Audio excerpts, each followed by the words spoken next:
రే Karthik, fee ఎలా కడదాం అనుకుంటున్నావురా? అదే అర్థం కావట్లేదురా. మా అమ్మ కొడదాం అనుకుంటున్నాను.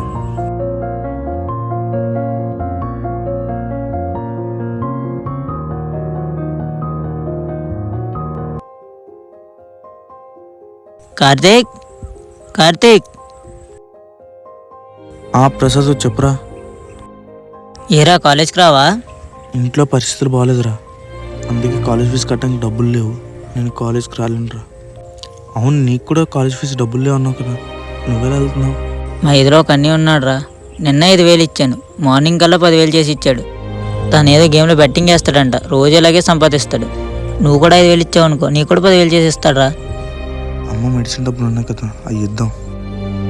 మా అమ్మ మందుల డబ్బులు ఉన్నాయిరా, అవి తెస్తా నాకు.